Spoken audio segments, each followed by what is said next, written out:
आप शुरू कीजिए। बोलो श्री प्राणनाथ प्यारे की जय। सतगुरु महाराज की जय। सभी सुंदर साथ को प्रणाम जी। मेरे मीठे बोले साथ जी, हुआ तुम्हारा काम। ओ मेरे मीठे बोले साथ जी, हुआ तुम्हारा काम। प्रेम में मगन हो यो, खुलिया दरवाजा धाम सखीरी धाम जाइए, सखीरी धाम जाइए। ओ मेरे मीठे बोले साथ जी, हुआ तुम्हारा काम। दौड़ सको सो दौड़ियो, आए पहुंचा अवसर। फुरमान में फरमाया, आया सो आखिर सखीरी धाम जाइए, सखीरी धाम जाइए। मेरे मीठे बोले साथ जी, हुआ तुम्हारा काम। प्रेम में मगन हो यो, खुलिया दरवाजा धाम सखीरी धाम जाइए, सखीरी धाम जाइए। श्याम श्यामा जी सुंदर, करके देखो उलास। मन के मनोरथ पूरने, तुम रंग भर की जो विलास। सखीरी धाम जाइए, सखीरी धाम जाइए। ओ मेरे मीठे बोले साथ जी, हुआ तुम्हारा काम। प्रेम में मगन हो यो, खुलिया दरवाजा धाम सखीरी धाम जाइए, सखीरी धाम जाइए।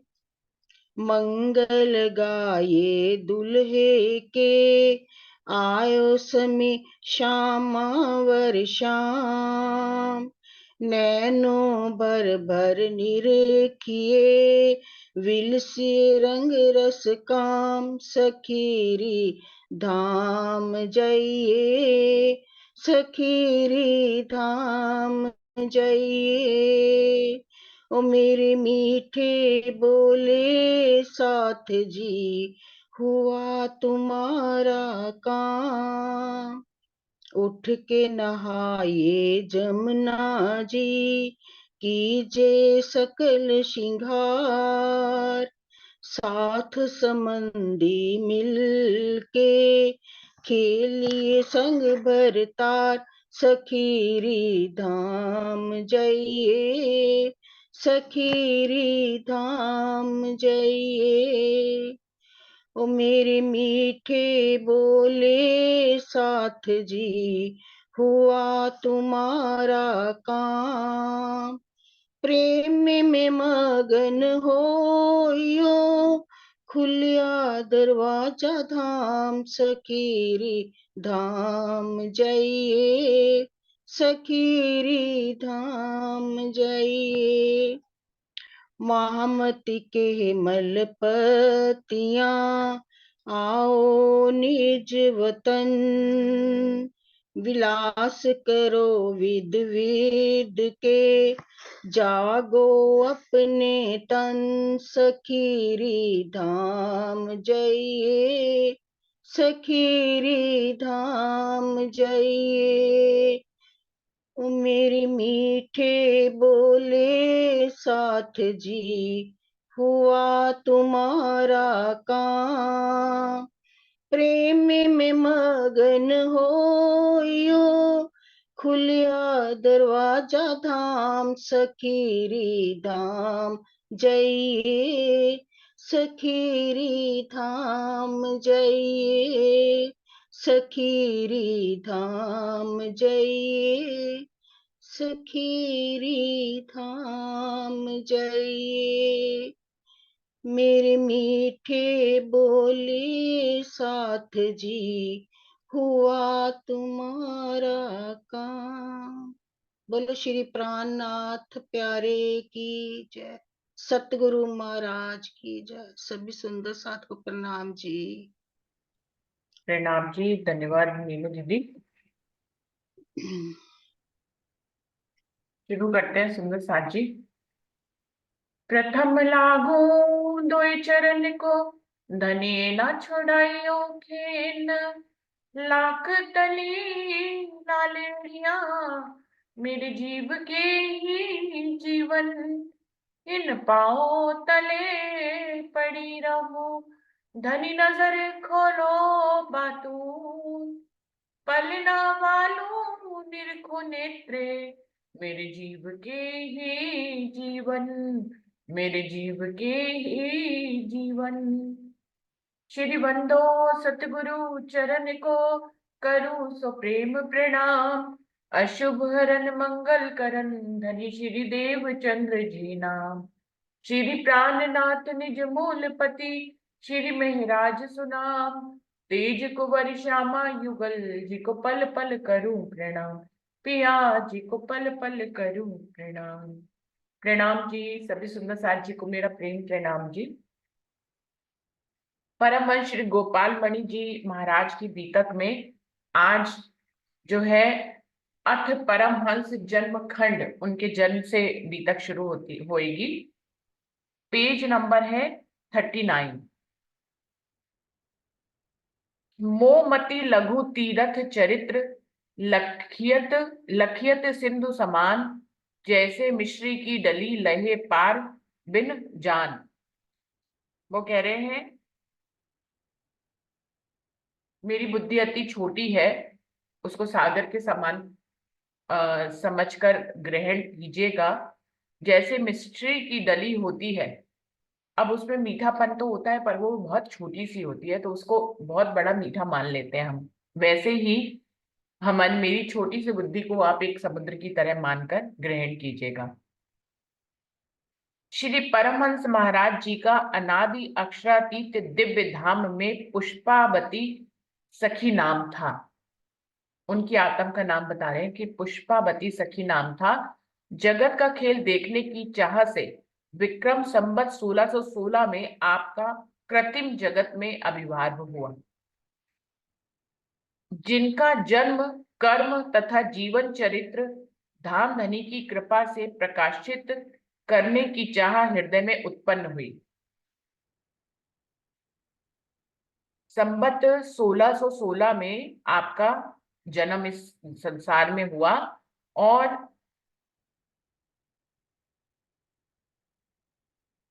धाम धनी की कृपा से प्रकाशित करने की चाह हृदय में उत्पन्न हुई। जिनका जन्म कर्म तथा जीवन चरित्र धाम धनी की कृपा से प्रकाशित करने की चाह हृदय में उत्पन्न हुई, उसी के फलस्वरूप यह ग्रंथ तैयार हुआ है। अच्छा, उनके कहने का मतलब ये है कि उनका जब जन्म हुआ तो जो लेखक है, जो लिख रहे हैं चंद्रिका जी, चंद्रिका दास जी, वो कह रहे हैं कि मेरे हृदय में उनके जीवन को प्रकाशित करने का भाव उत्पन्न हुआ धामधनी की इच्छा से, तो मैं ये ग्रंथ लिख रहा हूं। श्री परमहंस महाराज जी का जन्म सरुबार मधुबनी ग्राम में गौतम मिश्र वंश में पिता पंडित विद्या भूषण वेदमणि तथा माता सुलक्षणा के घर में हुआ था। इनके माता पिता का क्या नाम था? एक तो इनका ग्राम का नाम है सरुवार मधुबनी और पिता पंडित विद्याभूषण थे और माता का नाम सुलक्षणा था, जिनके घर में इनका जन्म हुआ। अब ये गांव पता नहीं कहाँ पड़ता है, सरुवार मधुबनी, ये ग्राम कहाँ पड़ता है पता नहीं, किसी को पता हो तो बताएं। ये दोनों परम उद्धार, शुद्ध आत्मा, शुद्ध आचार विचार, परम तपस्वी एवं श्री कृष्ण सच्चिदानंद पारब्रह्म के परम भक्त थे। ये पहले से ही इनके माता पिता सच्चिदानंद पारब्रह्म श्री कृष्ण रूप में ये उनके भक्ति करते थे। उनके 3 पुत्र थे। उनमें से सबसे छोटे पुत्र का नाम गोपाल मणि निश्चित किया गया। उनका जन्म कलयुग में के 4660 वर्ष बीतने पर विक्रम 1616 आषाढ़ प्रतिपदा रविवार को पिछले पहर हुआ था। गोपाल मणि जी इनके सबसे छोटे पुत्र थे। वैसे इनके 3 पुत्र थे, जिसमें गोपाल मणि जी जो है वो सबसे छोटे पुत्र थे। और कलयुग के 1660 वर्ष बीतने पर विक्रम संवत 1616 के आषाढ़ प्रतिपदा रविवार को पिछले पहर हुआ था इनका जन्म। आपका चरित्र परम पवित्र कल्याण कारक, जीवन के कल्मश हरण करने वाला तथा मुक्ति देने वाला था। जिस दिन आपका जन्म हुआ था उसी दिन से उन पर परम पुरुषोत्तम धामधनी की निरंतर कृपा होने लगी थी। उनकी परम धाम की आत्मा थी उनके अंदर, जिसका नाम उन्होंने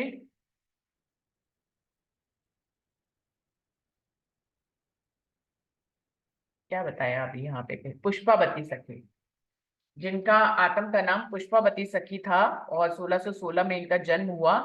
और कह रहे हैं कि जन्म के साथ ही इनके ऊपर धामधनी की कृपा हो गई थी। वो कैसे, ये अभी बताएंगे। आपका बाल स्वरूप अत्यंत सुंदर एवं मनोहारी था। उस बाल स्वरूप को देखकर ग्राम के बाल गोपाल नर नारी सब मोहित होते थे। सुंदर थे, गोपालवाड़ी भी बचपन से ही सुंदर थे और सब उनकी सुंदरता से मोहित हुआ करते थे। वे उनके जन्मोत्सव आदि में परम उदारता से मंगलाचरण करते समय प्रेम मग्न रहते थे। उनके माता पिता ने गुरु पुरोहित ब्राह्मण वाचकों को दान दक्षिणा से संतुष्ट किया। तत्पश्चात बाल स्वरूप के प्रेम में मुग्ध रहते हुए 6 मास व्यतीत होने पर बड़े समारोह के साथ अन्नप्राशन किया गया। तो ये अन्नप्राशन एक परंपरा होती है जिसमें बच्चे को पहली बार अन्न खिलाया जाता है। कुछ इस तरह से होता है जब बच्चा 6 महीने का हो जाता है, तो वहां पे प्रचलन होगा अन्नप्राशन करने का विधि का। तो कह रहे हैं कि उनके माता पिता ने सभी पुरोहितों को, गुरु को, ब्राह्मण और पंडितों को बड़े ही धूमधाम से दक्षिणा दे दे के इनके जन्म पे बुलाया और इनके जन्म की विधि पूरी करी। और उसके बाद 6 महीने होने के बाद इनको अन्नप्राशन विधि के लिए उन्होंने एक समारोह किया। तत्पश्चात पलना पर लेटाकर उनकी माता जी अपने कुल कुटुंबियों के स्वागत में सदा तत्पर रही। एक दिन टोना करने वाली एक औरत आकर टोना कर गई, जिससे आपकी तत्काल मृत्यु हो गई। अब एक बार तो यहाँ पे ये बता रहे हैं कि इनकी मृत्यु ही हो गई। कोई टोना करने वाली औरत इनके ऊपर टोना कर गई, क्योंकि इनकी माता इनको पल्ले में लिटाकर वो समारोह हो रहा था। इनके अन्नप्राशन का काफी बड़ा होता है। ये मैंने तो जैनियों में देखा है कि ये होता है। हम्म। डॉली दीदी कुछ कह रही है, आप कहें डॉली दीदी क्या कह रही है?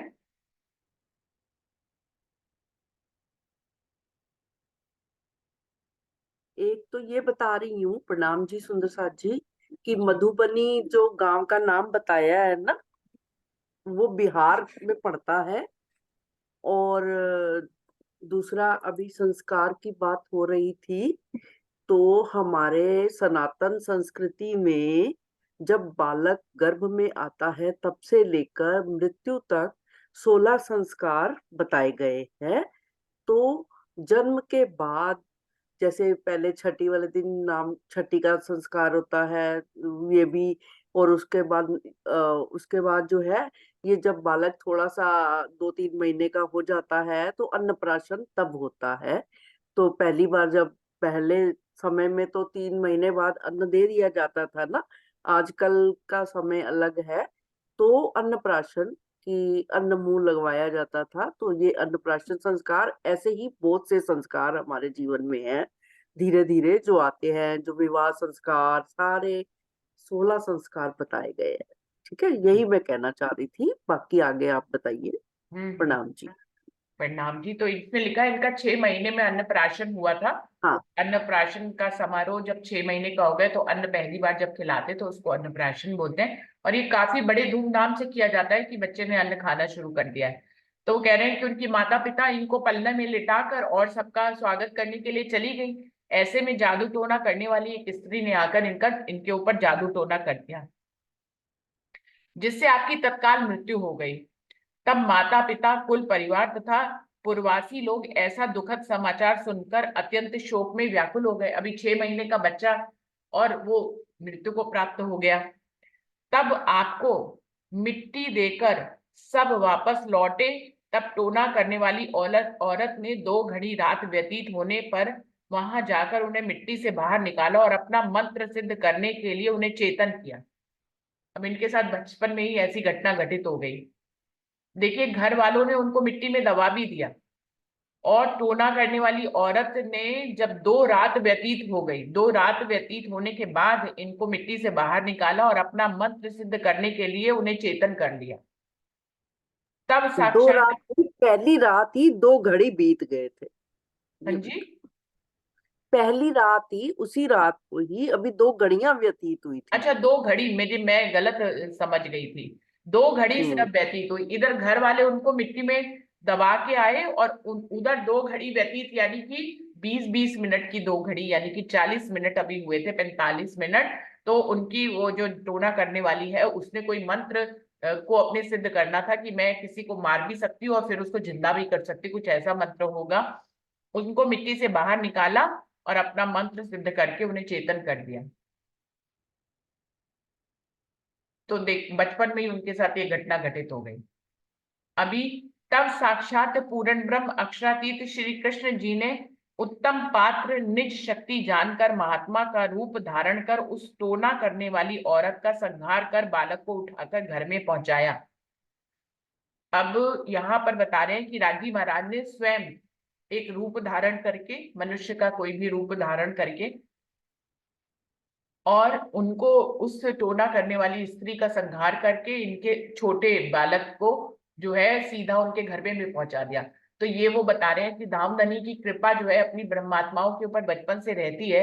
अब उनके ऊपर कैसे जादू टोना करके उस स्त्री ने ये सब कुछ किया, लेकिन राजी महाराज को जिनकी सुरक्षा करनी होती है उनको खुद ही जो है वो अपना कोई भी रूप धारण करते हैं, जिसको हम लोग कुछ भी कह सकते हैं मानव तन में। जैसे देवचंद जी को रास्ता दिखाने के लिए राजी खुद सिपाही का रूप धारण करके आए थे। तो ऐसे ही यहाँ पर वो कह रहे हैं कि राजी ने उस रूप धारण करके, मानव तन का रूप धारण करके इनको उनके घर में पहुंचा दिया और कहा कि यह बालक दीर्घ जीवन को प्राप्त हुआ है। देखिए, ये तो 300 वर्ष जीने वाले हैं और वहां पर उनकी मृत्यु अभी हो गई उस स्त्री के कारण। तो उन्होंने घर जाके कहा कि ये बालक जो है दीर्घ आयु वाला, दीर्घ जीवन को प्राप्त है।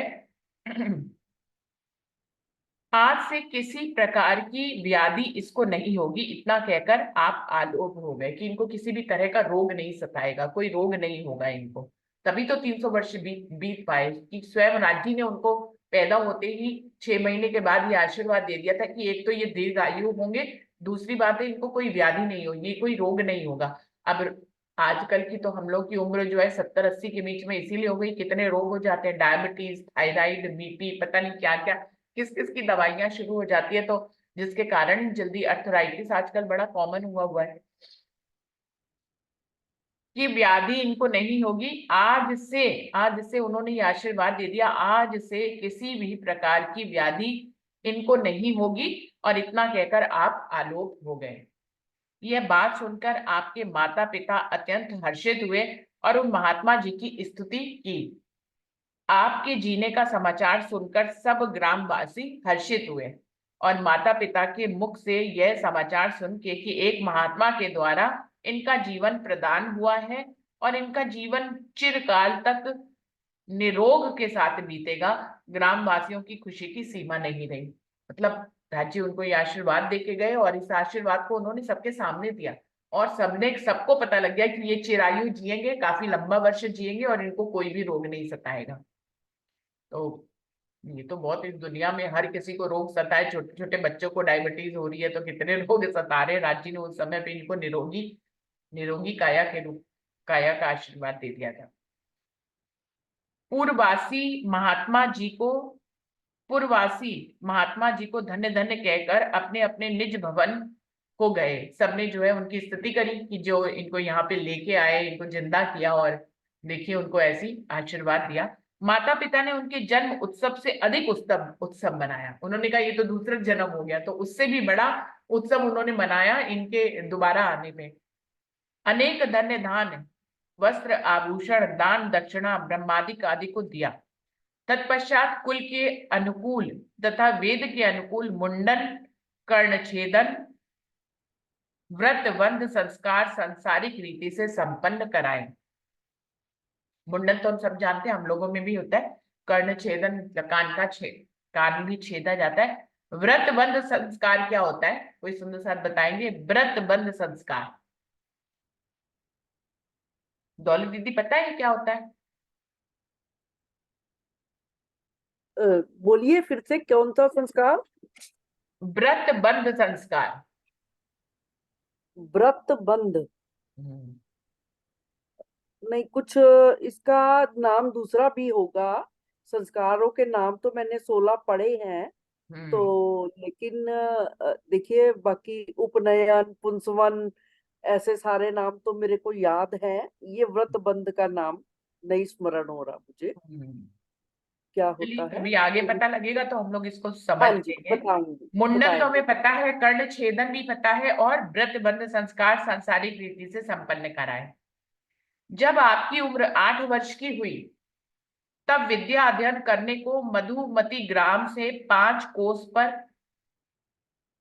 कलावतीपुर ग्राम में गुरु, कुल गुरु तथा माता पिता के पूज्य गुरु, वेद शास्त्र पुराण आदि विद्या के धुरंधर विद्वान विद्याधर जी के पास ये भेजे गए। 8 वर्ष की आयु में, उस समय स्कूल तो नहीं हुआ करते होंगे, तो जो गुरु होते थे वेद और पुराणों के गुरु, माता पिता के गुरु होते थे, वही किसी गुरु के आश्रम में विद्या अध्ययन के लिए इनको भेजा गया। इनके गुरु इस समय जो हुए हैं उनका नाम है विद्याधर जी के पास भेजे गए। विद्या अध्ययन करने में आपकी बड़ी रुचि थी, बहुत अच्छे से विद्या अध्ययन करते थे। विद्या अध्ययन के साथ साथ आपका सांसारिकता से वैराग भी बढ़ चला था। माता पिता का भाव भक्ति तथा गुरु की भक्ति देखकर वह अपने जीवन का महात्मा के द्वारा महत्व का समाचार सुनकर हृदय में दृढ़ भक्ति जागृत प्रज्वलित हुई, पर जाहिर नहीं हुई। क्योंकि इनके माता पिता ने इनके जन्म की 8 वर्ष के ये हो गए थे, तो इनके जन्म की सारी घटना इनको बता दी थी कि कैसे तुम पैदा हुए थे, उसके बाद जो मृत्यु 6 महीने के बाद मृत्यु हो गई थी, फिर तुम्हें मिट्टी से निकाल कर जो है एक महात्मा जी लेकर आए थे और उन्होंने तुम्हें यही आशीर्वाद दिया था। तो इनके अंदर इस बात का बहुत गहरा प्रभाव था कि मैं एक बार मृत्यु को प्राप्त होकर दोबारा आया था और मुझे कोई महात्मा लेके आए थे और उन्होंने मुझे ऐसा आशीर्वाद दिया था कि मैं चिरकाल तक जीऊंगा और बिना रोगों के जीऊंगा। तो इनके अंदर एक वैराग्य भाव उत्पन्न हो गया था और उन महात्मा के प्रति साइलेंटली, मतलब जो इनको लाए थे, जो राज्य ने ही रूप धारण किया था, उनके प्रति इनके दिल में एक श्रद्धा का भाव पहले से ही उत्पन्न हो गया था ये घटना सुनने के बाद। वो कह रहे हैं उनका वैराग्य भाव तो था उनके दिल में, लेकिन अभी यहाँ पर जाहिर नहीं हुआ था। विद्या अध्ययन के समय वैराग्य भाव आ गया था उनके अंदर। जब आपकी अवस्था 16 वर्ष हो गई तब गुरु जी के पास से घर आते समय श्री कृष्ण जी साधु रूप में मार्ग में मिले और कहा कि हे बालक, अब तुम अगर काशीपुरी में विद्या अध्ययन करने को जाओगे तो शंकर भगवान की कृपा से तुम्हें शीघ्र विद्या प्राप्त हो जाएगी। तो सुंदर साथ जी ये 8 वर्ष की अवस्था में गए और 8 वर्ष इन्होंने विद्या अध्ययन की और 16 वर्ष की अवस्था में ये विद्याधर जी के आश्रम से वापस अपने ग्राम आ रहे थे, जहां पर इनको राज्य ने फिर से दर्शन दिया और कहा कि तुम आगे की विद्या के लिए काशीपुर जाओ, काशीपुर में तुम्हें शीघ्र ही विद्या प्राप्त हो जाएगी शंकर भगवान की कृपा से। ऐसा इनको मार्गदर्शन दिया रास्ते में राज्य ने आकर। ऐसा कहकर महात्मा जी चल पड़े। आप भी मार्ग में चलते हुए विचार करते जाते हैं कि महात्माओं के वचन मिथ्या नहीं होते हैं, पर मेरे लिए तो अवश्य सत्य ही है।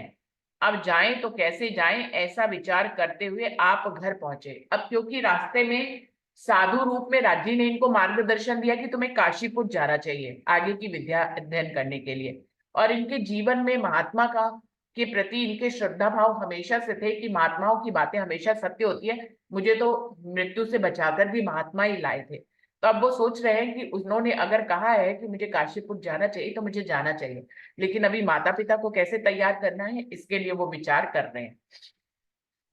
ऐसा विचार करते हुए वो अपने घर पहुंच गए। जब आप घर से गुरु जी के पास जाने लगे जब आप घर से गुरु जी के पास जाने लगे तब मार्ग में महात्माओं की एक जमात अयोध्यापुरी को जा रही थी।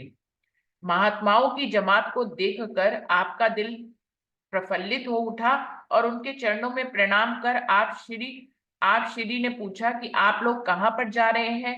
महात्मा लोगों ने उत्तर दिया, हम लोग अयोध्यापुरी को जा रहे हैं। भगवान श्री रामचंद्र जी के जन्म की तिथि रामनवमी निकट आ रही है। उस उत्सव को देखने तथा दर्शन के निमित्त हम वहां जा रहे हैं। ऐसा कहकर महात्माओं ने भी आप श्री से पूछा कि तुम कहाँ जा रहे हो, हम लोगों से पूछने का तुम्हारा प्रयोजन क्या है। अब ये शायद घर में इन्होंने सबको मना लिया कि काशीपुर में गुरु जी के पास किसी गुरु को ग्रहण करके आगे की शिक्षा के लिए जाऊंगा। तो जब उसके लिए निकले, जल्दी जल्दी घटनाएं यहाँ पर ये वर्णन कर रहे हैं, उनकी मुख्य मुख्य घटनाएं शायद, कि जैसे ही ये घर से निकले तो इनको एक साधुओं की मंडली मिल गई और वो सभी साधु जो है वो अयोध्यापुरी जा रहे थे रामनवमी मनाने। और इन्होंने उनसे पूछा कि आप कहाँ जा रहे हो, उन्होंने बता दिया। तो उन महात्माओं ने पूछा कि तुम कहाँ जा रहे हो और हमसे ये प्रश्न पूछने का तुम्हारा प्रयोजन क्या है। तब आपने उत्तर दिया कि मैं गुरु जी के पास विद्या अध्ययन करने के लिए जा रहा हूँ और आप लोगों से पूछने का तात्पर्य यह है कि मेरे मन में विद्या प्राप्त करने के लिए काशीपुर जाने का विचार हो रहा है और मैं सोच रहा हूँ कि कोई संगी मिले तो आपके उसके साथ जाऊं। तब महात्मा लोगों ने कहा कि हमारे संग चलो, हम लोग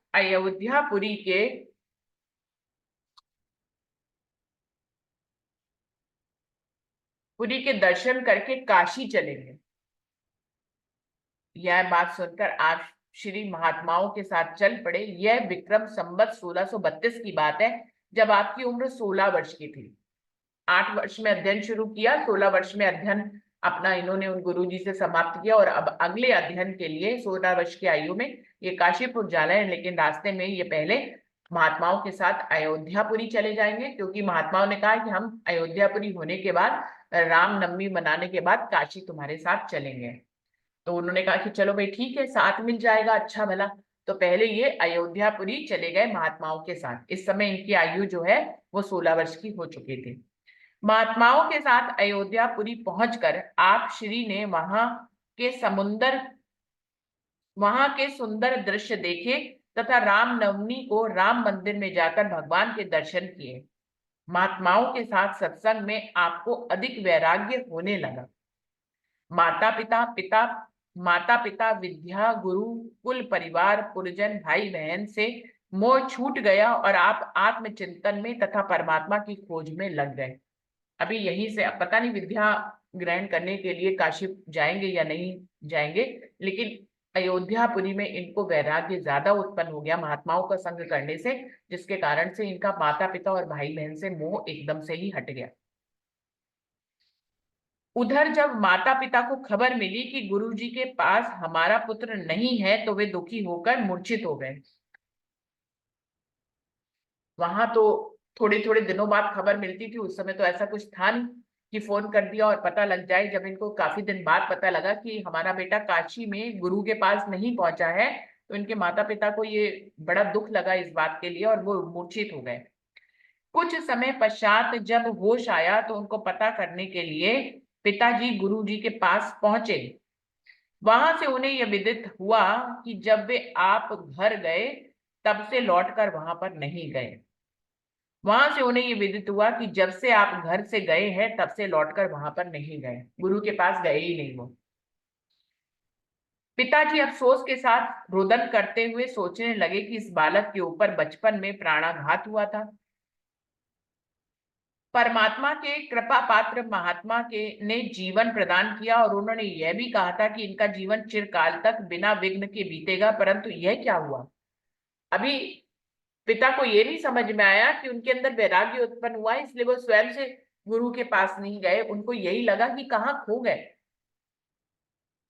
ये तो उनको समझ में आ गया कि मृत्यु को नहीं प्राप्त हुए हैं, कहीं हुए हैं या स्वयं, उनको ये क्या पता कि वो तो स्वयं ही कहीं रुक गए हैं, है ना। इनके पिता को ये लगा कि पता नहीं मेरा पुत्र अभी 16 वर्ष का है। उस समय 16 वर्ष के बालक जो है सीधे साधे हुआ करते थे। आजकल के तो 16 वर्ष में बच्चे काफी तेज तर्राक हुआ करते हैं, लेकिन उस समय सब सीधे साधे हुआ करते थे, रस्तों का भी ज्ञान नहीं होता था। वो बहुत पहले 1616 की बात है। तो पिता को बड़ी चिंता सताने लगी कि मेरा पुत्र गुरु के पास तो पहुंचा नहीं, लेकिन जिस महात्मा ने उनको आशीर्वाद दिया था कि वो चिरायु जीवित रहेंगे, तो वो कहाँ चले गए, रास्ते में कहाँ रह गए, कहाँ खो गए। बड़ी उनको चिंता होने लग गई अपने पुत्र की।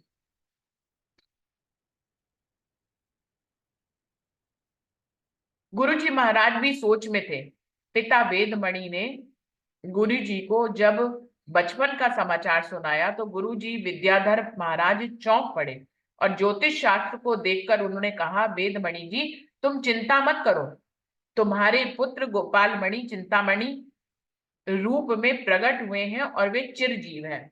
अब उनके गुरु ने भी उनके जन्म का जब घटना बताया उनके पिता ने, तो उनके गुरु ने भी अपने कुछ जो देखते हैं, कुछ पंचांगों चंगों से देखकर उन्होंने बताया कि तुम्हें चिंता करने की जरूरत नहीं है, तुम्हारा बालक जो तो पहले महात्मा कहे गए हैं वो चिरजीवन को ही प्राप्त है। तो वो कहीं मृत्यु को नहीं प्राप्त हुआ है, उसको चिरजीवन ही मिला है। कहीं इधर उधर हो गए हैं, यहाँ नहीं पहुंचे हैं, लेकिन उनको मृत्यु नहीं प्राप्त हुई है।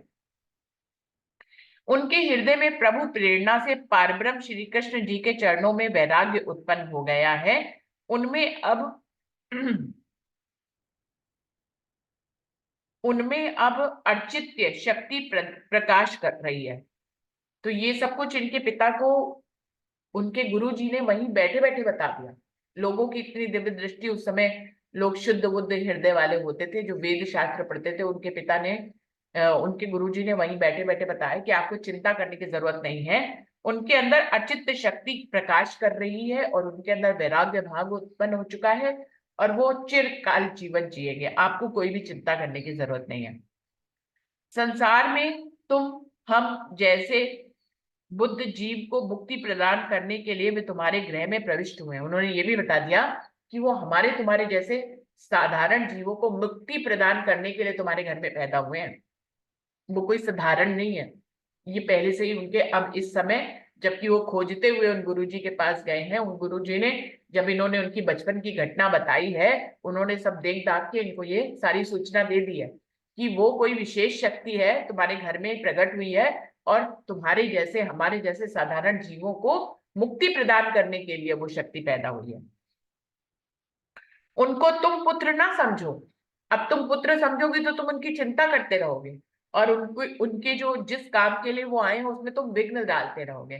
तो वो कह रहे हैं तुम उनको पुत्र ना समझो, तुम्हें उनका पिता बनने का सौभाग्य जरूर प्राप्त हुआ है, लेकिन तुम उनको पुत्र ना समझो। उन्हें तो साक्षात पूर्ण ब्रह्म श्री कृष्ण जी की कृपा समझो। उनको तो तुम अक्षर पूर्ण पार ब्रह्म की मेहर समझो कि वो मेहर के पात्र हैं, इस दुनिया में आए हैं, हमें तुम्हें मुक्त करने आए हैं। इसलिए उनको पुत्र समझकर उनकी उनकी खोजबीन ना करो, तुम उनको पुत्र का भाव उनके प्रति मत रखो। ऐसे पुरुष ध्यान करने योग्य हैं। तुम घर जाकर सभी चिंता छोड़कर पार ब्रह्म सच्चिदानंद प्रभु का भजन करो और कुल कुटुंबियों को तथा उनकी माता को उनका महत्व बताकर सबको शांति प्रदान करो। उनके गुरु ने उनको पहले से ही मार्गदर्शन दे दिया कि उनको ढूंढो मत तुम, और ना ही खुद को उनका पिता समझो, ना ही उनको पुत्र समझो। वो एक विशेष शक्ति है जो इस दुनिया में आई है, हमें तुम्हें मुक्त करने के लिए आई है। और तुम्हें क्या करना चाहिए, तुम्हें घर उनकी चिंता छोड़कर घर जाना चाहिए और अक्षरति पूर्ण पारब्रह्म जिनकी तुम अर्चना करते हो, तुम उनका ही ध्यान धरो। और बल्कि जो तुम्हारा पुत्र, जो जिसको तुम पुत्र समझ रहे हो, वो भी एक शक्ति है जो इस दुनिया में आई है। ऐसे पुरुषों को पुत्र नहीं समझा जाता है, बल्कि ऐसे पुरुषों का ध्यान धरा जाता है। तो कह रहे तुम उनका भी ध्यान धरो और अपने परिवार में और अपनी उनकी माता को ये कहकर शांत करो कि तुम्हारा पितृ सकुशल है, चिरजीवी है, वो जहां पे भी है वो अपना कार्य कर रहा है, उसे पुत्र ना समझा जाए और उसकी चिंता करना तुम्हारी माता भी छोड़ दें। तो इस तरह से जाकर उनको सारी बात बताकर उनकी माता को शांत करो, जो कि मूर्छित हुए चली जा रही है उनके वियोग में। Page number 43। श्री गुरु जी के श्री मुख से ऐसे वचन सुनकर पंडित वेदमणि घर लौटे और आकर सबको सांत्वना दी। तत्पश्चात सभी ने परमात्मा की लीला मानकर संतोष कर लिया कि ये परमात्मा की लीला है कि हमारे घर में ऐसा पुत्र जन्म हुआ है जो विशेष पावर और शक्तियों वाला है। तो बचपन से ही उनको कहीं ना कहीं समझ में आ रहा था कि हमारा पुत्र जो है कहीं दुनिया के और जीवों से बहुत ही विशेष है।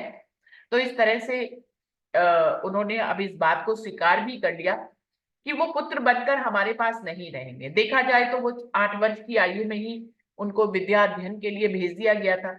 16 वर्ष की आयु तक वो वैसे ही वहां रहे। अब थोड़ी दिनों के लिए घर आए थे तो फिर आगे विद्या अध्ययन के लिए जाने वाले थे काशी।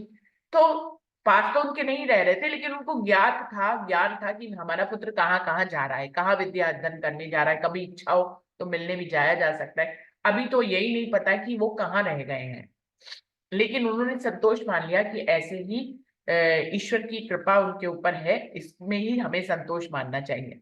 जब आप श्री अयोध्यापुरी से चले, अब इनकी बात बता रहे, ये तो इनके माता पिता की बात बता रहे थे। अब जब गोपाल मणि जी अयोध्यापुरी से चले, मार्ग में अनेक स्थानों पर साधु जमात के साथ घूमते हुए मकर के मेले में तीर्थराज प्रयाग पहुंचकर भरद्वाज ऋषि के स्थान पर निवास किया। अब आप देखिए, जितने भी परमहंस हुए हैं, जैसे महाराज जी की बात करें, जैसे गोपाल मणि जी की बात करें, तो ये घर में नहीं टिके हैं, घर से भ्रमण के लिए चले ही गए और कुछ भी लेके नहीं गए, एक पैसा नहीं लेके गए, जैसे कपड़ों में गए बस वैसे ही चले गए। और देखिए उनको भी ऐसी नहीं है कि कोई असुविधाएं आई हो, कि पैसे की कमी उन्हें दिखाई दी हो, कि उनका जीवन यापन ना हो पाया हो, उनको भोजन करने को ना मिला हो, कि वो भूखे सोए हो। सबका प्रबंध राजी महाराज ने किया हुआ है। महाराज जी ने भी घर बार छोड़ दिया था। अभी देखिए, गोपाल मणि जी ने भी तो घर बार छोड़ ही दिया है लगभग। तो कह रहे हैं कि प्रयागराज, तीर्थराज प्रयागराज में भरद्वाज ऋषि के स्थान पर इन्होंने निवास किया। उस समय विक्रम संवत 1634 में आपकी उम्र 18 वर्ष की हो चुकी थी। अभी 18 वर्ष के हो चुके थे जब ये प्रयागराज पहुंचे। आपको गंगा जी में स्नान करते हुए 3 दिन बीत गए। तीसरे दिन आधी रात को जब आप भजन में निमग्न थे, तब एकांत समय पाकर गंगा जी देवी का रूप धारण कर आपके पास आई और आपके चरणों में प्रणाम करने के पश्चात हाथ जोड़कर स्तुति करने लगी। तो आप श्री ने पूछा कि तुम कौन हो जो मेरी इस तरह स्तुति कर रही हो। अभी गोपाल मणि जी को अपने अस्तित्व के बारे में नहीं पता लगा है। उनको नहीं पता लगा है कि मैं एक विशेष बालक हूँ और मैं दुनिया में किस कार्य के लिए आया हूँ, अभी उनको नहीं पता है। बस उनके अंदर वैराग्य भाव उत्पन्न हो रहा है। ये उनको समझ में आ रहा है कि मुझे माता पिता भाई बहन से कुछ लेना देना नहीं है। ये उनके अंदर भाव आ रहे हैं, वैराग्य भाव आ रहा है, लेकिन अभी आने का कारण उनको समझ में नहीं आया अपना। अभी उनको अपनी विशेष होने का पता नहीं है, लेकिन आसपास के माहौल को उनके विशेष होने का पता लग रहा है। तो जो गंगा जी थी वो स्त्री का रूप धारण करके 3 दिन से ये उसमें स्नान कर रहे थे गंगा में, और तीसरे दिन एकांत में जब ये रात में भजन कीर्तन कर रहे थे या ध्यान मग्न थे, तब गंगा जी देवी का रूप धारण कर आपके पास आई और आपकी स्तुति करने लगी। तो उन्होंने पूछा कि आप कौन है और मेरी स्तुति क्यों कर रही हैं।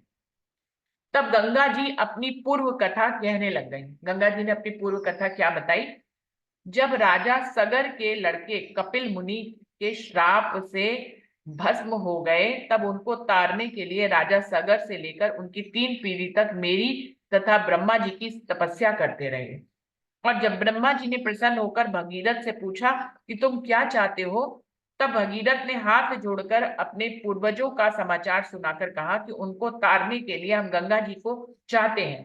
ब्रह्मा जी ने एवं स्तुतु कहकर मुझे मृत्युलोक में आने की आज्ञा दी। मैंने मृत्युलोक के पाप से कंपित होकर जवाब दिया कि मुझे मृत्युलोक में जाने की आज्ञा मत दीजिए। ये गंगा जी अपनी स्टोरी भागीरथ वाली पूरी बता रही है।